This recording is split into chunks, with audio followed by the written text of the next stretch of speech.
third time featuring Hollow Knight on the channel, huh? Hell yeah.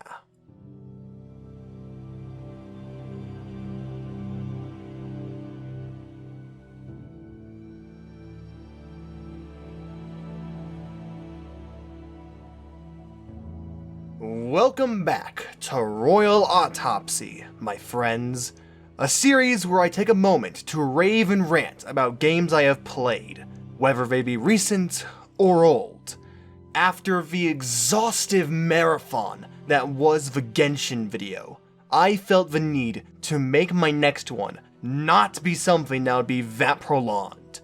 And wouldn't you know, the gates of Hallownest opened up once again for me, greeting me back to their kingdom of itty-bitty critters and secret menaces. Started as the brainchild between just 4 people, Hollow Knight posted a call to Kickstarter in November of 2014, asking for $35,000 worth of Australian currency. The result? 22,000 more than they expected, from over 2,158 backers, allowing them to move forward with the project. 4 expansions, 5 years, free console ports, and 1 sequel game that all the fans are stuck in purgatory waiting for later, and you have a game that many consider a genre redefiner, standing with all-time greats such as Metroid Prime and Castlevania, Symphony of the Night. Now, the purpose of such a video might be redundant and obvious, going off the fact that I've already posted 2 videos of it prior. But hey, that doesn't negate me from talking about it in the slightest. Not to mention, if you are one of those poor souls out there that still don't get the reverence around this game, or are a bit afraid to jump in, well, I guess this could give you a good idea. If you do find this video, that is. Without further dawdling, let's get into the meat of this discussion.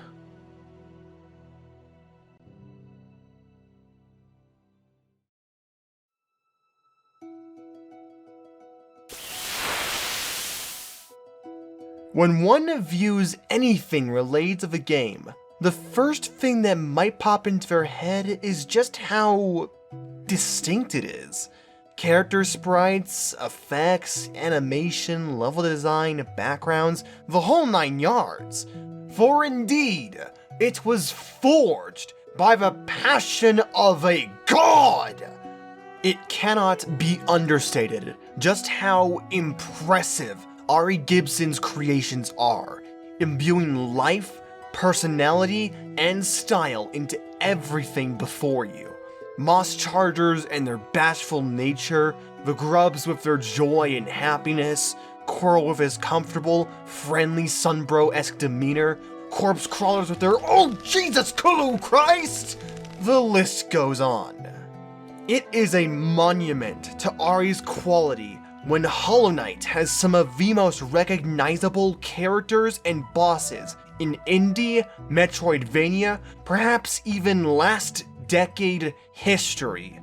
All of it done with such a simple art style that conveys and fleshes out everything in the world without the need of a single word. Sometimes literally in the case of our dear Vessel. Speaking of the Vessel, Hollow Knight's story is also a really solid one if you are up for the world narrative popularized by Dark Souls. At its most basic, you take the role of this nameless figure known simply as the Knight, wandering the world above. Drawn in by some unknowable force, the Knight ventures into the ruined kingdom of Hallownest, a vast expanse of tunnels, stag stations, and settlements that once bloomed under the guidance of a figure only known as the Pale King. Yet now here it is, desecrated through a strange circumstance of events, with the king nowhere in sight. Very few venture into this hostile waste, with those who do so for the sake of exploration, wealth, and uncovering whatever secrets such a tomb has buried below it.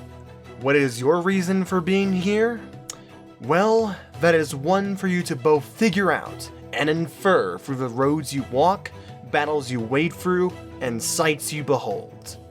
Even if this kind of story isn't your cup of tea, the game provides plenty of leads for intrigue, as well as fun characters to accompany you.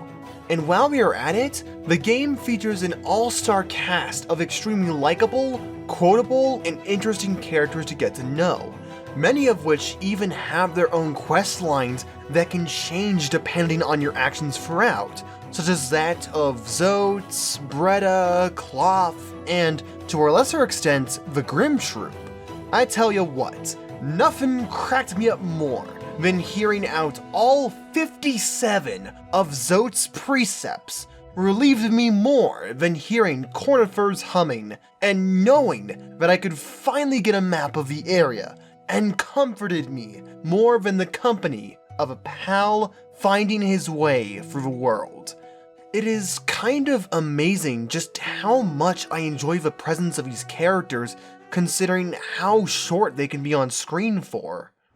Moving on from the presentation, the gameplay of Hollow Knight is both a mix of old traditions for the genre and also new spices unique to this insect. You still walk around, fight mobs, map out and memorize location, find secrets and abilities to help you progress and fight, interact with creatures and the environment, collect money and more, but the level of just sheer polish this game has is what truly makes it stand out. Every location has so many shortcuts and interconnecting passages to others, so many secrets to discover, so many details to notice that sometimes, even without the need of a reward, figuring something out and the lengths to find it is its own reward. Exploration isn't just an incentive, it is a need encouraged through the game's narrative, player curiosity, and level design. The most fun moments for me weren't even the fights and abilities, not to diss those in any regard, we will get to them in a bit, but the hours and hours I would spend just venturing through unknown caverns and figuring out where to go or what connects to what. Hell, the potential annoyance to many with Cornifer and his maps I found to be a great boost in my journey through Hollow Nest, as until I got to him and paid the necessary amount of Geo, I had to actually learn the layout of the place, the differences and tells in each screen, weigh my options of potential routes, and more importantly, take in the sights and not just rush it. The experience of going through the Forgotten Crossroads and Green Path for the first time filled me with a sense of wonder and amazement at this journey I have set myself to, while accidentally stumbling into Deep Nest with no clear sign of directions made me anxious to a ridiculous degree. It is that sense of exploration and trepidation that thus makes every single upgrade you get, everything you find, no matter how small, all the more significant to you the player and not just your completion percentage. The upgrades are about what you'd expect from a Metroidvania, in all honesty. A wall jump, double jump, dash, screen clearing super dash, health extensions, etc.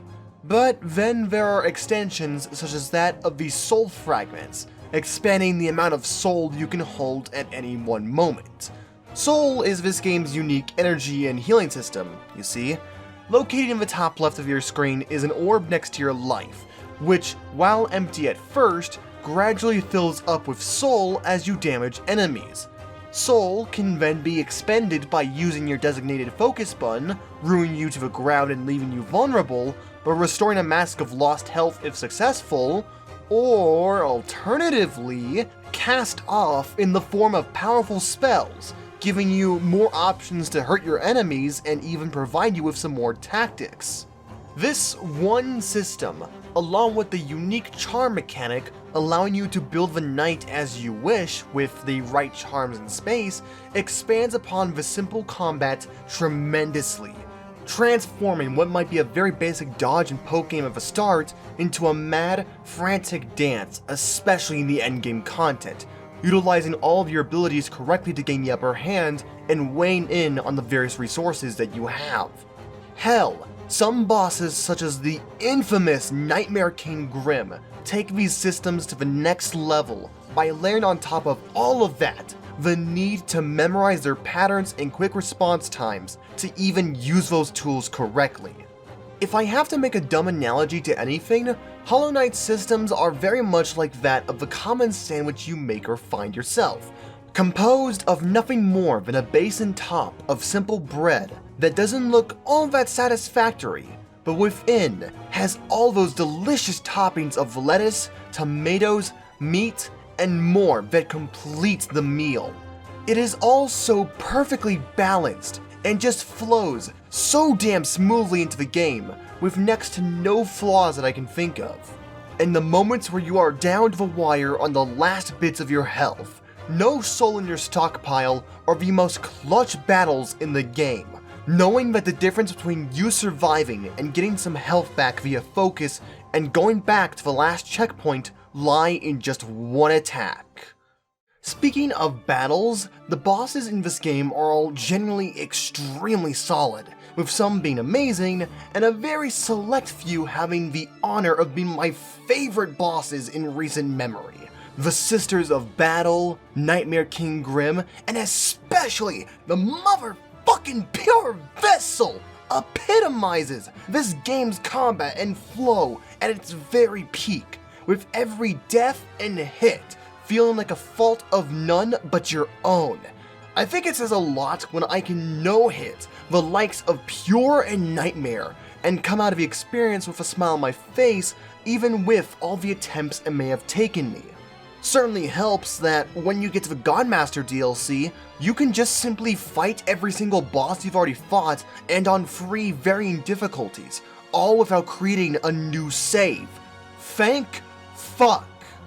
As much as I love Sekiro prior to the boss rush update as well as Bloodborne, it is a massive hindrance when in order to experience a boss I'm really itching for, I would need to play through New Game Plus or create a new save file.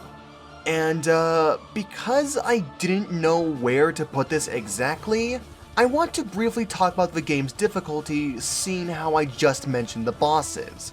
For the most part, it is extremely solid and well-paced, providing a nice difficulty curve that makes a lot of content, even if approached in a slightly different manner, feel nice and even. That being said, Hollow Knight isn't all cuddles and kitty dreams. When the game wants to build up the pressure, oh boy does it, with many of the endgame challenges and side quests testing you in a variety of ways. Whether it be through how strong your will is, wave after wave in the Coliseum of Fools, or more deviously, through rigorous platforming challenges in the White Palace, and especially Path of Pain, which vaults directly over the line in the sand and into the realms of I made this to hurt you.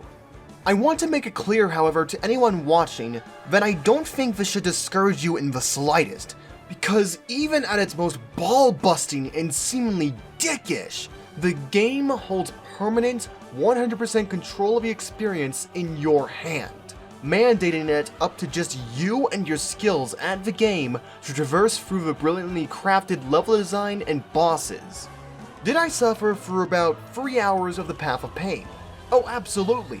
But did I feel gypped the entire way through? No. In fact, by the end of the whole ordeal and after having to go through it all one more time due to a mistake at the very end, I look back at those mazes of death in very fond appreciation of just how tightly woven the silk of this game's controls and design are. That being said, not everything in this game is perfect.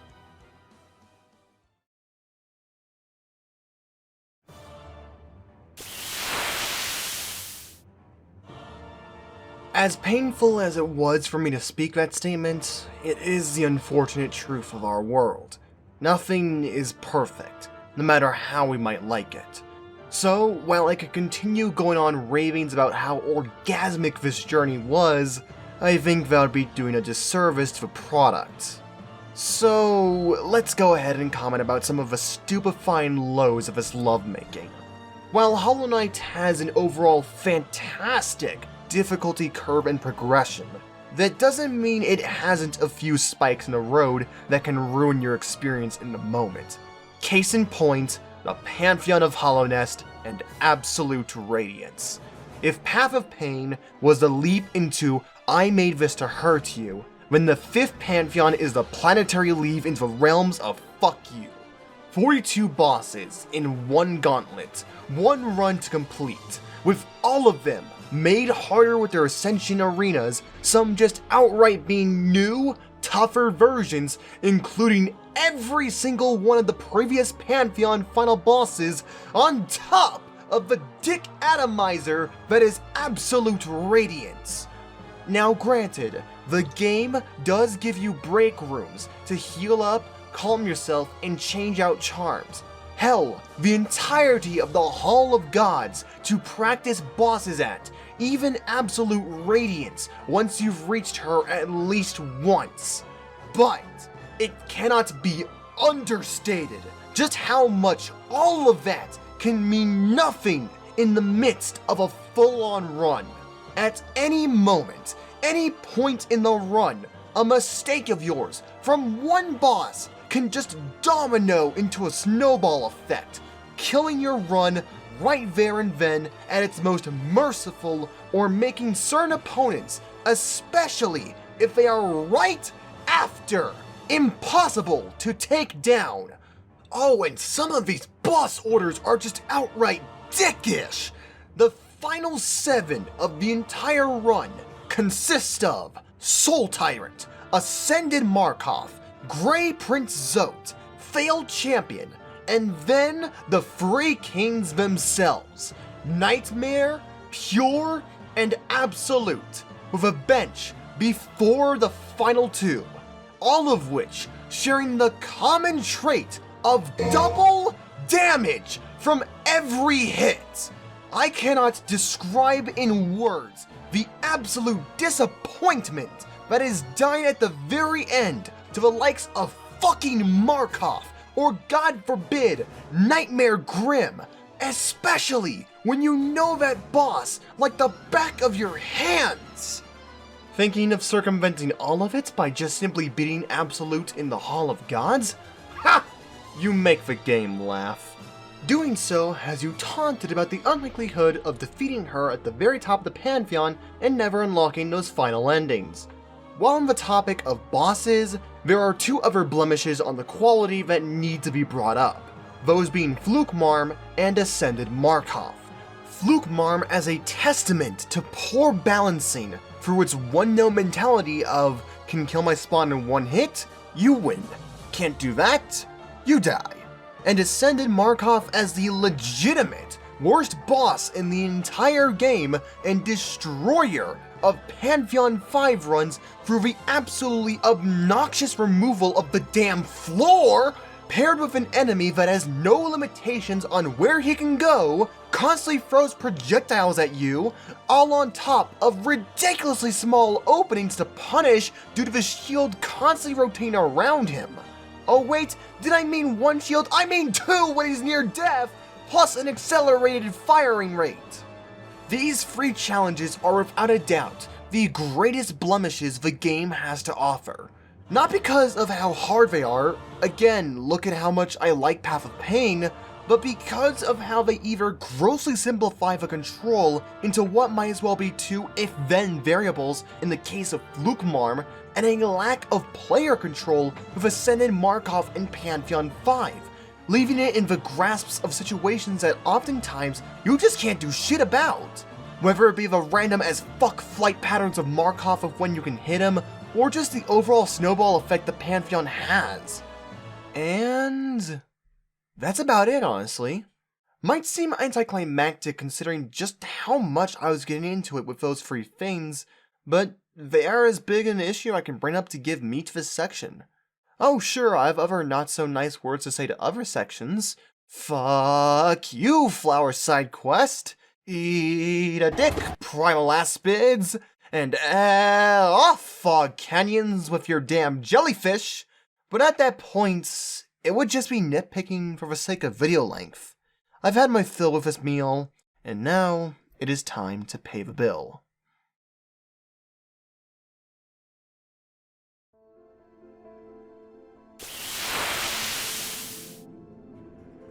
Hollow Knight is without a doubt my personal favorite game played of 2020, which is really saying something considering just how much I enjoyed games such as Sekiro and Astral Chain, and there is a clear, definitive reason why even 5 years later, Hollow Knight stands as a pinnacle of not just Metroidvania, but also of Kickstarter-backed indies. Everything down to the art, sound design, levels, enemies, combat, systems, and more are crafted by modern-day Hephaestuses. Even with a few defects in the diamond, the overall quality is so breathtaking that it can be nigh impossible to feel them. You practically have to scour inch by inch over spots multiple times before you feel it. It is a forgery so great, it serves as the single crowning jewel of their diadem. And until the day comes when Silksong is released and paired alongside its brother jewel, it shall remain that way. An obvious conclusion, perhaps, but even 5-star restaurants need their reviews. So to anyone who still hasn't tried out this game, even after the past 5 years, and this review may have piqued your intrigue, I highly encourage you all to check it out right now. It is a low $15 for what might as well be a quality surpassing most AAA games out there. Not to mention, it is on basically every system you can name, such as Steam, Nintendo Switch, PlayStation 4, Xbox One, Windows, and stores such as GOG.com and the Humble Store. A 50+ hour journey with loads of replay value, fantastic gameplay, amazing design, phenomenal soundtrack, godlike pricing, and massive inclusivity? Yes, please.